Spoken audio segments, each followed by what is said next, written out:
ఇవాళ మహిళా దినోత్సవం కదా, ఎప్పుడు లేకుండా ఇలానైతే పర్సుల పైసలు ఉండాలి. ఎవరన్నా దోస్తులు కలిస్తే బిర్యానీ తినకున్నా కనీసం బేకరీలో బ్రెడ్ ముక్కన్న తినాల్సి వస్తుందని ఏటీఎం సెంటర్కు అయినా పోంగానే అద్దాలకు ఒక కాగితం అతికేసిండ్రు నో క్యాష్ అని. తెల్లారంగానే మస్తు కోపం వచ్చింది, కానీ మా రోజు కాబట్టి ఇలా కంట్రోల్ చేసుకున్నా. అట్లనే నడుచుకుంటూ పోతే ఇంకో బ్యాంక్ ఏటీఎం కనబడ్డది, ఆడ కూడా ఇదే కథ. అట్లనే 3-4 ఏటీఎంలు తిరిగి వచ్చి నాకు యాస్టకు వచ్చింది, కానీ పైసలు అయితే వెళ్ళలే. ఏం చేయలేక బ్యాంకుల మీద గులుక్కుంటా ఆఫీస్ ముఖాన్ని వచ్చిన. నా పరిస్థితే కాదు, చాలా మంది కథ ఇట్లనే ఉన్నది ఇప్పుడు. హే ఓ 2 నెలలాగుర్రి, ఏటీఎంలా నోట్లు అలుగులు వాడతాయి, బ్యాంకులు నోట్లు గుమ్మరిస్తాయి అన్నారు. ఆ 2 నెలలు పోయినాక ఎండలు ముదిరినట్టు నోట్ల తిప్పలు ముదురుతున్నాయి.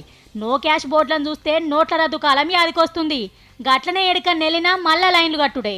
ఇంతగానం లైన్లు కడితే మన దాకొస్తాయనే నమ్మకం లేదు. ఏటీఎంలో పెట్టనట్టుండ్రని బ్యాంకు పోతే సారీ సారు పైసలు లేవని చెప్తుండట పద్ధతిగా. నిజంగానే సరిపోను నోట్లు అచ్చుపోయలేదా అంటే బాగానే పంపిండట మీదికెళ్ళి. పబ్లిక్ అందకుండా ఎటు పోతున్నట్టు మరి?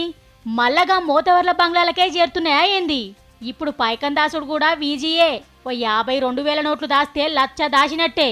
ఇడిపించకపోవడే గాని ఎవ్వరు తెచ్చేస్తలేరట. ఈ గేడికెళ్ళి పబ్లిక్ వంచుతారు. గట్లనే ఎవరైనా తెచ్చేద్దామన్నా ఇన్కమ్ ట్యాక్స్ ఆఫీసర్లు కన్నేసిరి. ఇవి జాలయన్నట్టు రోజుకో కొత్త రూల్ దేవట్టిరి బ్యాంకోళ్ళు. నెలల 3 మాటల కంటే ఎక్కువ వేసినా ట్యాక్స్ అయినాయే, తీసినా ట్యాక్స్ అయినాయే. అబ్బా హుషారున్నారు, తెలివి మీకే ఉన్నదా అని జీతం పడంగానే ఒక్క పరే ఊడ్చేస్తుండన్నట్టు అకౌంట్ను. ఈ నోట్ల తిప్పల నుంచి పబ్లిక్ ను ఎట్లా బయటపడేస్తారో ఆ దేవునికే ఎరకపో.